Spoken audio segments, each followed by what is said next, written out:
राहतगढ़ नगर में 24 घंटे आपके सानिध्य में हम सभी राहतगढ़ नगर वासियों को प्राप्त हुए।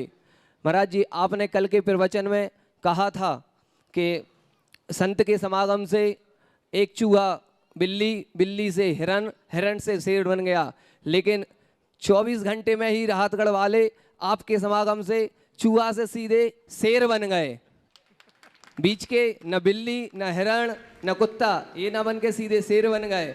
और भगवान आपके संस्कार जो शेर के रूप में हम सभी राहतगढ़ वालों को मिले हैं, वो शेर के रूप में शेर मरण, सम्यक्त मरण में हमारे कारण बने, ताकि हम शेर चिन्ह से सुशोभित अंतिम तीर्थेश भगवान महावीर स्वामी के मार्ग को। देखो, बहुत अच्छी बात है, ये बात तो बिल्कुल सही है कि राहतगढ़ वाले बहुत होशियार हैं कम समय में ज़्यादा लाभ लेने में, और आप लोगों ने बहुत थोड़े समय में भरपूर लाभ लिया। और ये भी रिकॉर्ड कि सुबह 4 बजे भी सैकड़ों की तादाद में लोग आ गए। आज भावना योग चूँकि मुझे 5 बजे बिहार कर रहा था, मैंने कहा तो आप लोग आ भी गए, ये बहुत अच्छी बात है।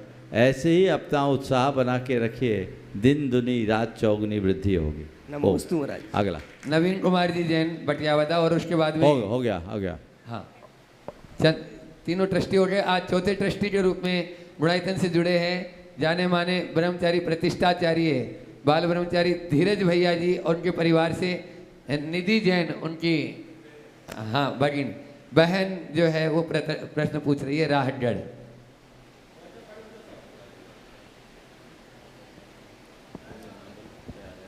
और उसके बाद कुमारी एकता दिवाकर गुणायतन ट्रस्टी तैयार रहेंगे। मासी के चरणों में बारंबार नमोस्तु नमोस्तु नमोस्तु। मासी, हमारा प्रश्न है कि संयोग और भाग्य को अपने जीवन में किस तरह मानना चाहिए? संयोग और भाग्य को, हाँ, जैसे सब बोलते हैं कि भाग्य से हो रहा है, ये संयोग से हो रहा है, तो अपने जीवन में इसको किस तरह मानना चाहिए? देखो, ऐसा है, चीज़ें जो हमारे जीवन में जुड़ती है ये कई कारणों से जुड़ती, प्राय हम उसको भाग्य से जोड़ देते हैं। अगर हम भाग्य शब्द की व्याख्या करें तो भाग्य में सब समाहित हो जाता, कर्म भी, हमारा पुरुषार्थ भी, हमारा दैव भी और संयोग भी। तो भाग्य भी है तो एक संयोग, हमारा स्वभाव तो है नहीं। तो भाग्य को अगर हम संयोग के रूप में देखते हैं तो कोई नई बात नहीं। तो संयोग को भी हम भाग्य मान सकते हैं और भाग्य को भी संयोग के रूप में देख सकते हैं। अगला अगले नाम के लिए गुणायतन के जो ट्रस्टी के रूप में प्रदीप जी के परिवार से एकता दिवाकर, कुमारी एकता दिवाकर, और उसके बाद में तैयार रहेंगे अरविंद जी जैन राहतगढ़।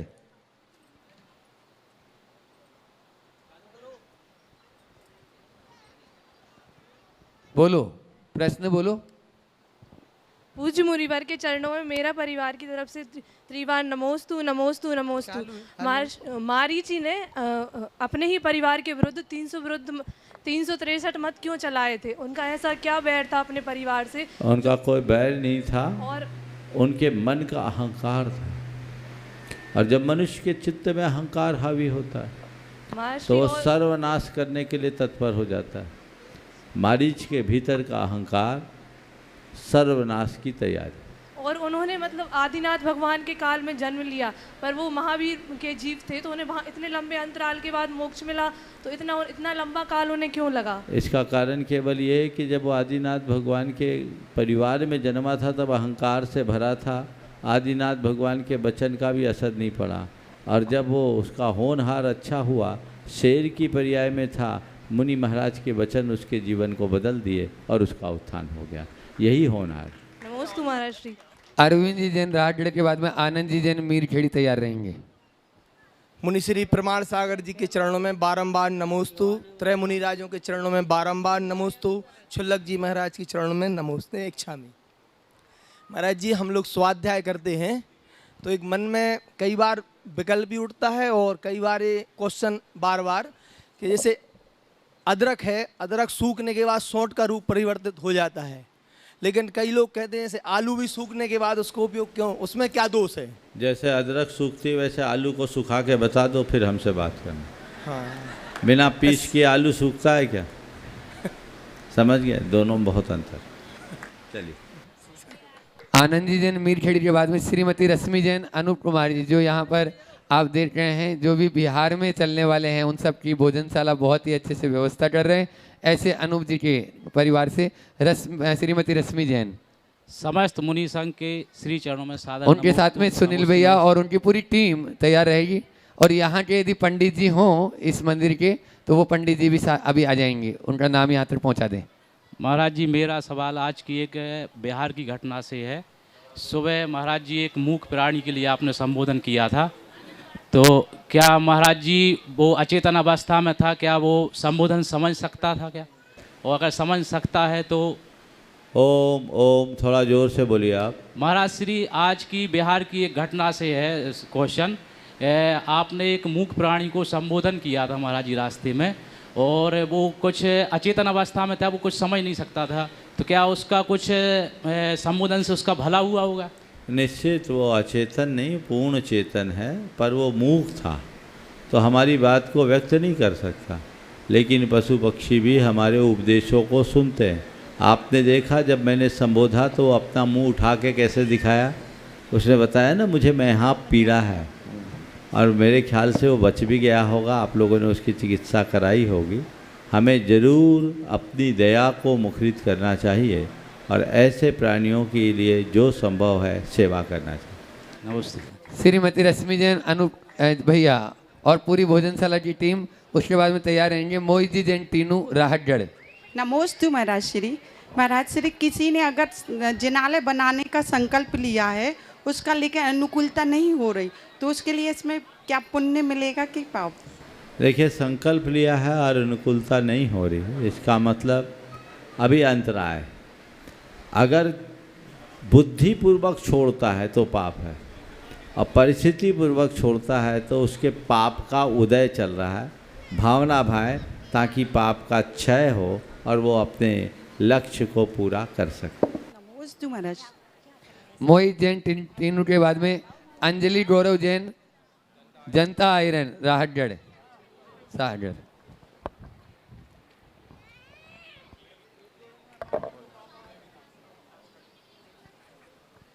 महाराज जी के चरणों में कोटिशा नमोस्तु नमोस्तु नमोस्तु। छुल्लक जी के चरणों में एक शामी एक शामी एक शामी। महाराज जी, जब हम किसी बीमारी से ग्रसित होते हैं, जैसे सिर दर्द, बुखार या कोई बड़ी बीमारी, तो हम तुरंत कोई दवाई ले लेते हैं और हमें आराम भी लग जाता है। तो कर्म सिद्धांत के हिसाब से उस दवाई का असाता साता में कैसे बदल जाती है, तो कर्म सिद्धांत के हिसाब से क्या भूमिका रहेगी, इसका हमें समाधान दीजिए। देखिए, बहुत अच्छी बात है। दवाई औषध प्रयोग का कर्म सिद्धांत से क्या संबंध? देखिए, हमें कोई बीमारी होती है तो क्यों होती है? जब हमारे शरीर के रसायनों में परिवर्तन होता है, और ये जो शरीर के रसायन परिवर्तित होते हैं उसमें कर्म भी कारण बनता है। अशाता कर्म और कुछ अन्य ऐसे पाप कर्म हैं जिनकी गतिविधियाँ बिगड़ती है तो वो हमारे शरीर के जैव रसायनों को परिवर्तित कर देते हैं, उससे बीमारी हो जाती है। अब हमें ये पता है कि कोई भी कर्म द्रव्य क्षेत्र काल भाव के अनुसार अपना फल देता है। प्रतिकूल द्रव्य क्षेत्र काल भाव हुआ, जैसे अभी प्रचंड लू लग गई तो आपको तुरंत बुखार लग जाएगा, ठीक है। उससे क्या हुआ, हमारे जैव रसायन बिगड़ गए, बीमारी आ गई। लेकिन अनुकूल द्रव्य क्षेत्र काल भाव हुआ, लू लगी, उसको दवाई दे दिया, नहला दिया, आम का पन्ना पिला दिया, लू उतर गई, अनुकूल द्रव्य क्षेत्र काल भाव हो गया। इसी प्रकार जब औषध का प्रयोग करते हैं तो जिन रसायनों के कारण बीमारी आई उन रसायनों का शमन हो जाता है और अच्छे रसायन आ जाते हैं। तो कर्म के प्रतिकूल द्रव्य क्षेत्र काल भाव होता है, हमारे अनुकूल द्रव्य क्षेत्र काल भाव होता है, तो अशाता हटकर साता में परिवर्तित हो जाती है, ऐसा समझना। और उसके बाद में शिवानी मयंक जैन, राहतगढ़, और तैयार रहेंगे बाबूलाल जी दुबे यहाँ के एरन मिर्जापुर के पुजारी जी। भावना योग प्रवर्तक प्रमाण सागर जी महाराज की जय। महाराज श्री, जब कोई आत्महत्या करता है तो कहते हैं खोटी गति का बंध होता है, और एक साइड बोलते हैं कि मतलब उसकी आयु इतनी थी तो ऐसे निमित्त बन गए कि उसने आत्महत्या कर लिया। देखिए, आत्महत्या घोर पाप है। आत्महत्या हत्या है। हत्या पर की करो चाहे स्वयं की, हत्या तो हत्या है। यदि कोई व्यक्ति आत्महत्या करता है तो उसे वही पाप लगता है जैसे किसी अन्य जीते जागते मनुष्य की हत्या करने में होता है। इसलिए आत्महत्या को एक निकृष्ट कर्म समझकर उसके भाव से भी बचना चाहिए, और ये सोचना कि उसका उतना ही कर्म था, गलत है। वो अकाल में मरा है, वो जी सकता था, लेकिन शस्त्र के आघात या अन्य कृत्रिम प्रयोग से उसे मारा गया है। पर से मारा जाए या स्वयं के द्वारा मारा गया जाए, ये हत्या है, और ऐसी हत्या से बचना चाहिए, आत्महत्या से बचना। बाबूलाल जी दुबे उसके बाद में तैयार रहेंगे। वैभव जी जैन राहतगढ़। हेलो, श्री गुरु जी के चरणों में नमन करते हुए गुरु जी से अनुरोध है कि हमारे पास तो सब कुछ भगवान की कृपा है, लेकिन एक सवाल है कि साईं इतना दीजिए जामे कुटुंब समाए, मैं भी भूखा ना रहूं, कोई साधु न भूखा जाए। बहुत बहुत उत्तम भाव है, और यही एक सत्पुरुष की भावना है। मैं भगवान से प्रार्थना करता हूँ आपकी भावना फलीभूत हो और आप अपने जीवन के सार को प्राप्त कर सकें। वैभव जी जैन राहतगढ़, उसके बाद में मंजू राजेश जैन अध्यक्ष राहतगढ़। मुनि श्री के चरणों में बारंबार नमोस्तु महर्षि। महर्षि, पहले के समय में मकान तो कच्चे हुआ करते थे, लेकिन इंसान तो बहुत सच्चे होते थे, किंतु आज के समय में मकान तो व्यक्तियों ने पक्के बना लिए हैं और इंसान कच्चे होते जा रहे हैं। महाराज जी निराकरण करें कि इन दो, क्या हम ऐसा नहीं कर सकते कि मकान भी पक्के हो और इंसान भी सच्चे हो? ऐसा बहुत सुंदर। पहले मकान कच्चे थे, रिश्ते पक्के थे, अब मकान पक्के हो गए, रिश्ते कच्चे हो गए, इंसान कच्चा हो। आपने पूछा है कि इंसान में ये परिवर्तन क्यों आया। आपका ये कहना बिल्कुल ठीक है कि जैसे मकान पक्के हो रहे हैं, इंसान भी पक्के हो तो बहुत अच्छा है, हो सकता है, लेकिन इसकी वजह क्या है, हमें उसे समझना हो। आज के समय में यदि सबसे ज़्यादा प्रभावित हुआ तो वह है हमारी संवेदना। जो जो मनुष्य की संवेदनाएं छीन होती है, उसके जीवन में कृत्रिमता हावी होने लगती है। वह कृत्रिमता उसकी सोच को संकीर्ण और अनुदार बना देती है, उससे उसमें निष्ठुरता पलपना शुरू हो जाती है, और जब ऐसी दुर्बलताएं हावी होने लगती है तो स्नेह सद्भाव अपने आप दूर हो जाता है। हमें चाहिए कि हम हर व्यक्ति के हृदय में उसी संवेदना को जगाएं, ताकि हम सब एक दूसरे के साथ प्रेम, परस्परता, स्नेह और आत्मीयता मूलक जीवन जीने के अभ्यासी बन सकें। नमोस्तु महाराज जी। मंजू राजेश जैन राहतगढ़ अध्यक्ष परिवार, और उसके बाद में तैयार रहेंगे ब्रह्मचारिणी सुनीता दीदी जी, जो शिरोमणि सरसठ गुणायतन के, और ब्रह्मचारी स्नेह दीदी। पूज्य महाराज श्री के चरणों में नमोस्तु नमोस्तु नमोस्तु। महाराज श्री, एक बहू और एक पत्नी सारे संस्कार, सारे फर्ज निभाती है अपने परिवार के लिए, फिर ऐसी स्थिति में उसका परिवार शोषण करता है तो क्या करना चाहिए? अगर बहू या पत्नी अपने सारे कर्तव्यों का पालन करती और उसे लगता है कि परिवार उसका शोषण कर रहा है, तो शोषण तो नहीं होना चाहिए, पर मुझे ऐसा लगता है कहीं न कहीं उसकी सोच में कोई कमी है, कोई नकारात्मकता आई है। यदि ऐसा कुछ हो रहा है तो उसे भी वो अपना कर्तव्य मानकर सकारात्मकता का परिचय क्यों नहीं देती, और ये सोचे कि ठीक है, मैं इस लायक हूँ, मुझे थोड़ा अतिरिक्त काम करने का मौका मिल रहा है, मैं कर रही हूँ ताकि उससे मैं ज़्यादा स्वस्थ रह सकूँ। ऐसा भी तो सोचा जा सकता है। आप इसे शोषण किस अर्थ में ले रहे हैं? शोषण में भी पोषण का अन्वेषण किया जा सकता है। ब्रह्मचारिणी सुनीता दीदी शिरोमणि सरसठ गुणायतन, और उसके बाद में रानू नीरज जैन भोपाल तैयार रहेंगे। महाराज श्री इसने के दी चरणों थी। में बारंबार नमोस्तु। महाराज श्री, जो अकृत्रिम चैत्यालय हैं उनको सिद्ध क्षेत्र में माने या अतिशय क्षेत्र में माने या किस कोटि में माना जाएगा? देखिए, अकृत्रिम जिनालयों को सिद्ध क्षेत्र अतिशय क्षेत्र नहीं, उन्हें हम चैत्य चैत्यालय के रूप में देखें। सिद्ध क्षेत्र अतिशय क्षेत्र तो हम मनुष्य लोक में गिनते हैं। हमारे द्वारा जो बनाए गए वे शाश्वत क्षेत्र के रूप में गिने जा सकते हैं, क्योंकि वे अनादि अनित हैं। नमोस्तु महाराज। गुरुवर के चरणों में नमोस्तु। महाराज जी, हम ऐसा मन में विचार करते हैं कि हमारे पास इतना द्रव्य होता कि हम अनेक अनेक स्थानों पर बहुत बढ़िया बढ़िया दिगंबर मंदिर बनाते और मंदिर बना करके उनमें हम बहुत अच्छी व्यवस्था करते, लेकिन हमारे पास इतना द्रव्य नहीं है, पर हम हर दिन यही भावना भाते। तो हमें क्या करना चाहिए कि हमारा ऐसा पुण्य बने कि हम चक्रवर्ती जैसे सब जगह चैत्यालय जिनालय बनाएं? बहुत उत्तम भावना है, पर मैं एक बात बताऊं, इस भावना की पूर्ति तो चक्रवर्ती भी नहीं कर पाएगा। ये असंभव है, हमारे हाथ छोटे हैं। भावना अच्छी है, बड़ी है, रखो, लेकिन ये व्याकुलता देगी, पूर्ण नहीं होगी। चक्रवर्ती भी इस भावना की पूर्ति नहीं कर पाएगा, लेकिन इसका सॉल्यूशन है। जगह जगह मंदिर बनाने की भावना रखने की जगह अपने मन को मंदिर बनाने का पुरुषार्थ कर लो, जरूरत ही नहीं पड़ेगी। हम अपने जीवन को ही मंदिर बना ले, ये सरल है। बाहर हम मंदिर 2, 4, 10, 20 बना सकते हैं, लेकिन मन मंदिर बन गया तो हम खुद अपने जीवन को धन्य कर सकते हैं। हमें उस दिशा में अपना प्रयत्न करना चाहिए।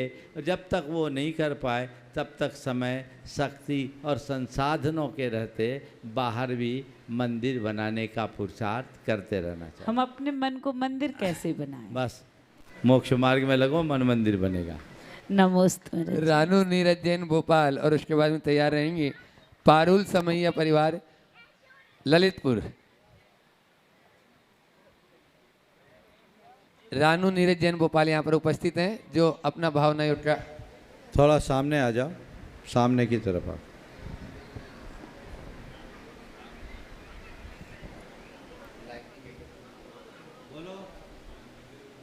ओम ओम। जल्दी रानू कर। नीरज जैन भोपाल यदि उपस्थित हैं तो वे अपना है, इसका अगला नाम बोलो। और भावना योग का अपना अनुभव भी बताना चाह रहे हैं और प्रश्न है। और उसके बाद में पारुल समैया परिवार ललितपुर।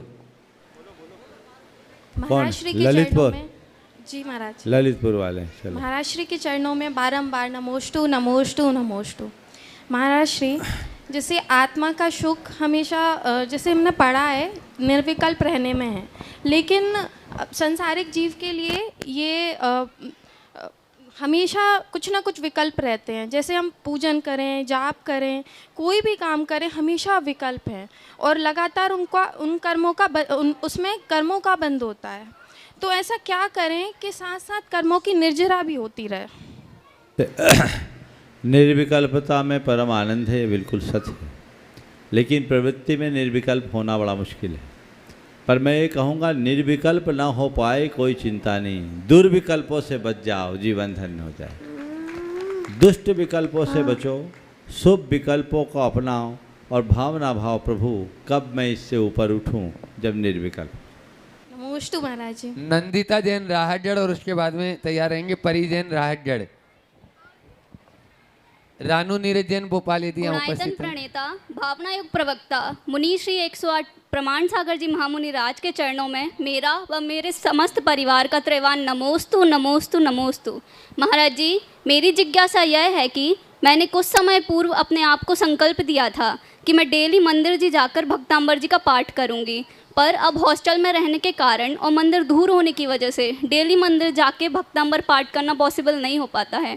तो महाराज जी, मैं अपने कमरे में ही किस भावना के साथ पाठ करूं जिससे मुझे वही संतुष्टि मिले जो मुझे मंदिर जी जाकर मिलती थी? देखो, हॉस्टल का जीवन तो हॉस्टल जैसा रहता है, स्वाभाविक है कि नित्य प्रति मंदिर जाना संभव नहीं है लेकिन हॉस्टल में रह कर के वर्चुअली मंदिर का दर्शन करो। समझ गया? तुम्हारे पास अगर मोबाइल होगा, इंटरनेट की सुविधा होगी, तो जिस मंदिर में जाती हो या जिस मंदिर में जाना हो उनके भगवान को दर्शन करो और वहाँ बैठ कर के पाठ कर लो, कुछ लाभ मिल सके। महाराज जी मैं अपने भावना योग का भी वो बताना चाहूँगी। बोलो। भावना योग करने के पहले मुझे ये फील होता था कि मैं एग्ज़ाम प्रेशर को शायद हैंडल नहीं कर पाऊँगी, मुझे रोज़ एंजाइटी वगैरह हुआ करती थी। पर जब से मैंने भावना योग करना चालू किया है उसका रिजल्ट यह रहा कि मैंने अपने 12th बोर्ड में 93.7% स्कोर किया। महाराज जी ये सब आपके आशीर्वाद के कारण हुआ है। बहुत सुंदर। अभी क्या कर रही हो? अभी मैं CA के लिए प्रिपेयर कर रही हूँ। बहुत सुंदर। नमोस्तु महर्षि। परिजन राहटगढ़।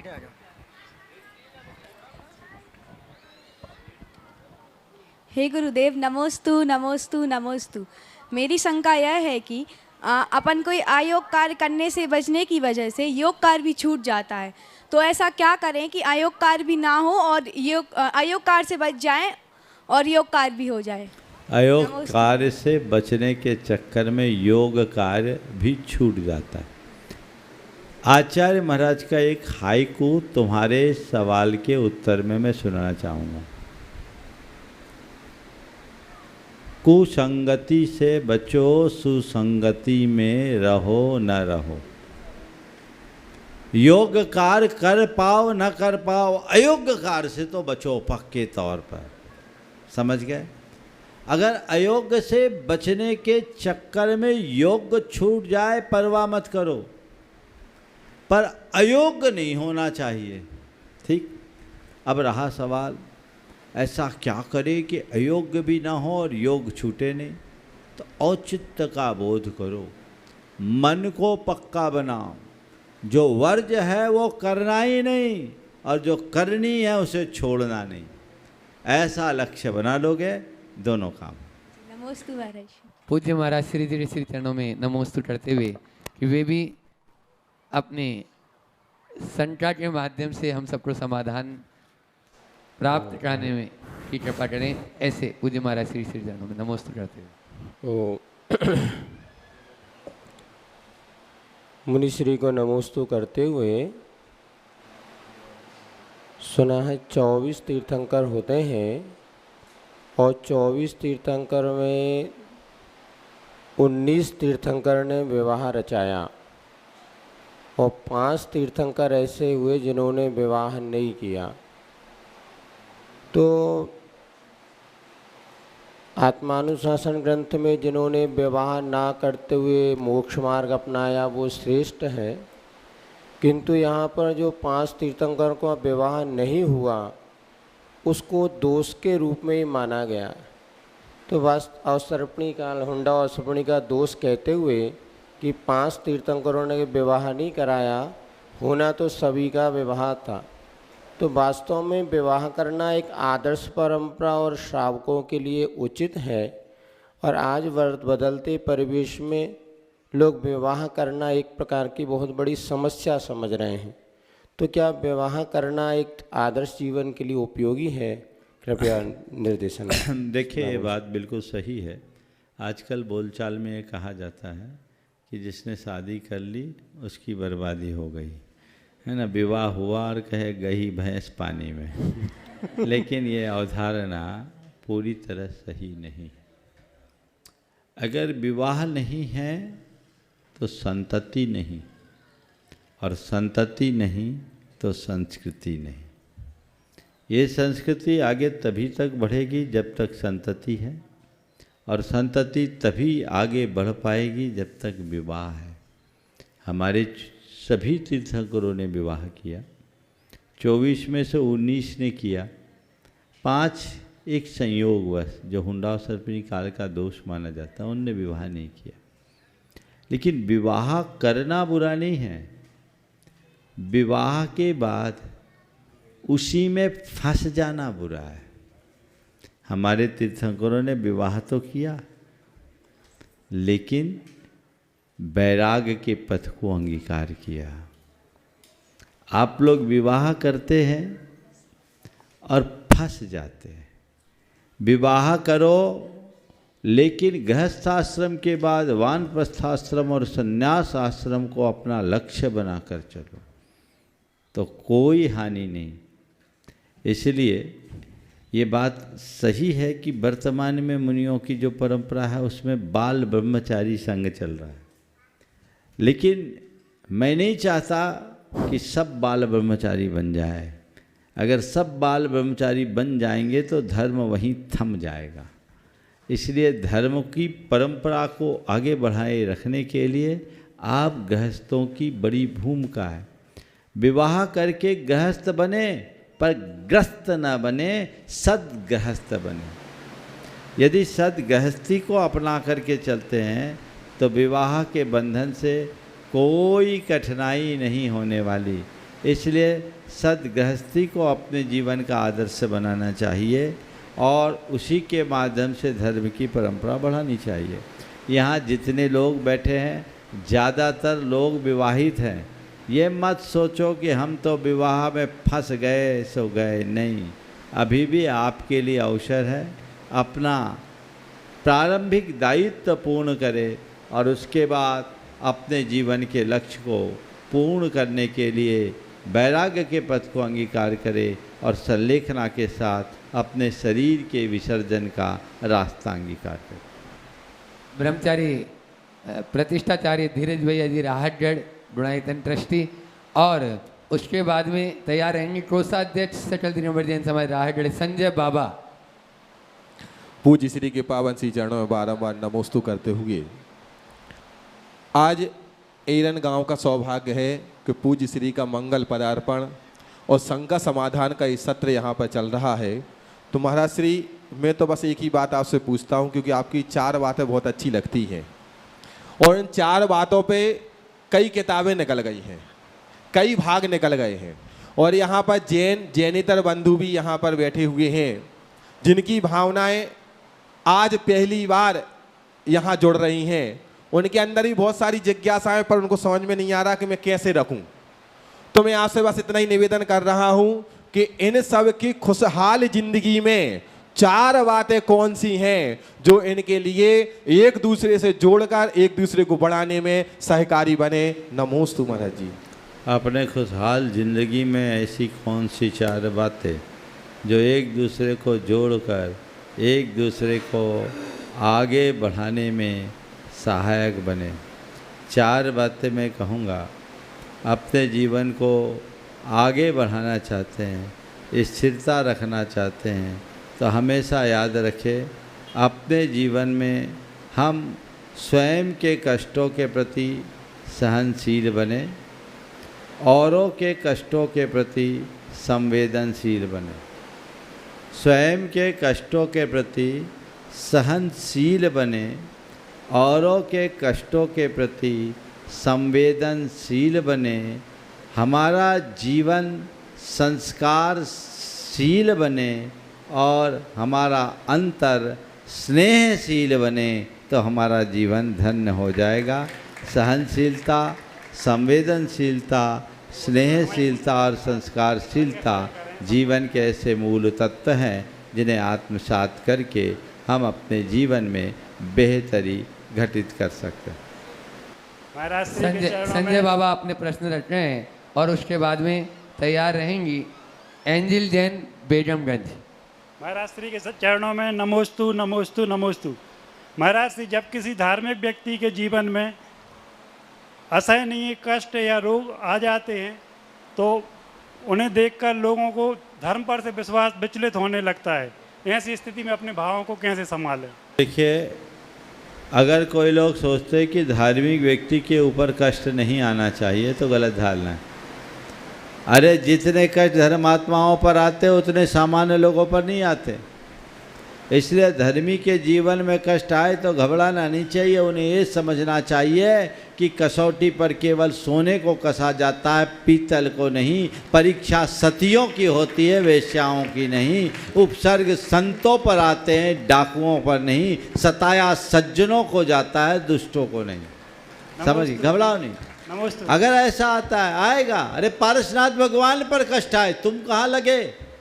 10 भव का रिकॉर्ड देखो, उनने कोई बुरा नहीं किया, कितने धर्मी थे, फिर भी उन पर कष्ट आए ना। तो कर्म किसी को नहीं छोड़ता। अपने मन में ऐसी धारणा बनाओ कि चाहे कितने कष्ट क्यों ना आए, मैं कष्ट में भी मस्त रहूँगा, यही धर्मी की पहचान। नमस्ते एंजिल जैन बेगम में अपने प्रश्न को संक्षेप में रखेंगे, समय कम है। फिर रजनी जैन राहतगढ़ तैयार रहेंगे। त्रय मुनि राजों के चरणों में मेरा बारंबार नमोस्तु नमोस्तु नमोस्तु। गुरुवर, सब कहते हैं कि मोक्ष में असीम सुख है, लेकिन जब मैंने कुछ लोगों से पूछा तो उन्होंने स्पष्ट वर्णन नहीं किया, बस कह दिया कि आम इंसान उनका वर्णन नहीं कर सकते। गुरुवर, आप मेरी शंका का समाधान कीजिए कि आखिर भगवान को मोक्ष में किस प्रकार का सुख है, मोक्ष में वे करते क्या है, उनको किस प्रकार का बहुत वैभव है? सुंदर। मोक्ष में कौन सा सुख है? हम जिन चीज़ों से सुख चाहते हैं उन सब से ऊपर का सुख है। देखो, एक उदाहरण से बात करूँ। अभी गर्मी चल रही है ना, प्रचंड लू है, प्यास लगे और तुम्हें कोई एक गिलास ठंडाई पिलाए, सुख मिलेगा? मिलेगा। तो सुख किससे मिला? ठंडाई पीने से, है ना? और एक गिलास ठंडाई पीने से सुख मिला तो दूसरा गिलास और पी लो, सुख मिलेगा?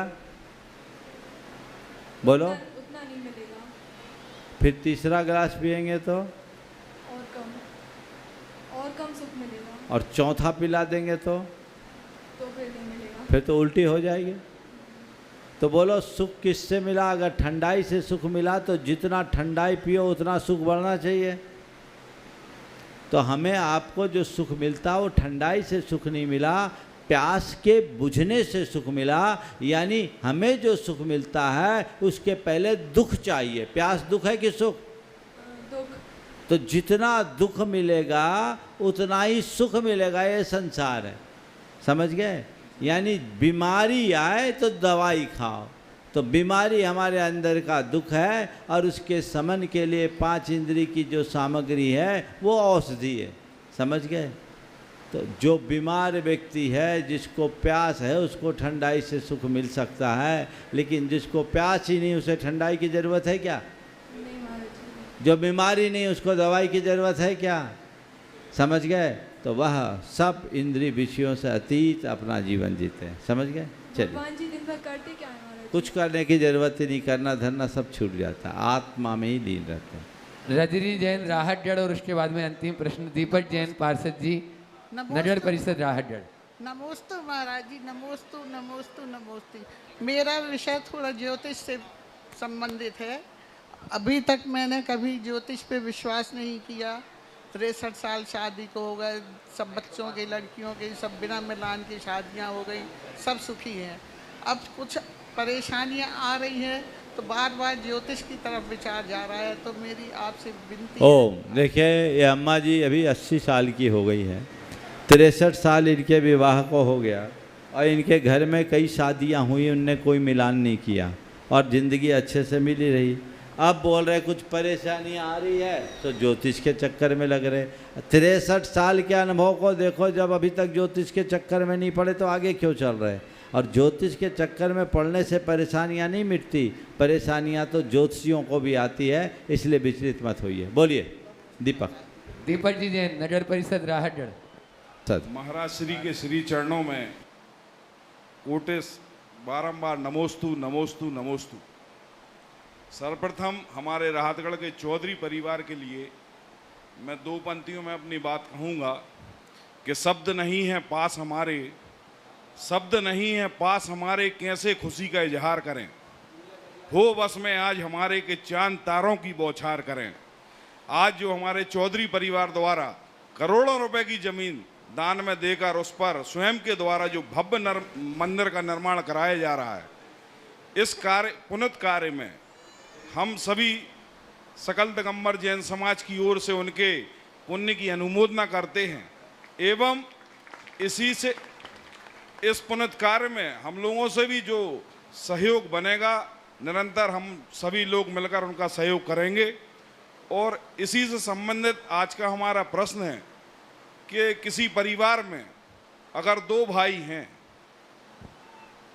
और दोनों भाइयों में हिस्सा बांट और बंटवारे को लेकर जो विवाद होता है और जो बड़ा भाई है वो अपनी नीयत खराब कर ले पैसों के पीछे। एक तरफ तो ऐसे परिवार हैं जो करोड़ों रुपए की अपनी जमीन दान में देकर भव्य मंदिर का निर्माण करा रहे हैं और एक तरफ ऐसा बड़ा भाई जो अपने सगे छोटे भाई से हिस्सा बांट में नियत खराब कर ले पैसों के पीछे, तो ऐसे बड़े भाइयों को कौन से स्वर्ग में की प्राप्ति होती है या वो धन कौन से स्वर्ग में लेकर जाएंगे? कहने की ज़रूरत नहीं है वो कहाँ जाएंगे, आप सब समझ रहे हैं। ऐसे लोगों को तो शायद नीचे भी अच्छा ठिकाना नहीं मिलेगा। ये घोर पाप है। पर धन हरण की वृत्ति को नरकायु के बंध का कारण बताया। अपने जीवन में स्वप्न में भी ऐसा कृत्य नहीं करना चाहिए। आप दान धर्म कर सको बहुत अच्छी बात है, ना कर सको तो भी कोई बात नहीं, लेकिन दूसरे का धन हरना महान पाप है, इससे बचना चाहिए। समय आप सबका हो गया, यहीं पर विराम। कल हम लोग यहाँ से बागरोद में कल की पूरा दिन बागरोद में बीतेगा और फिर हम लोग ग्यारसपुर की ओर जाएंगे।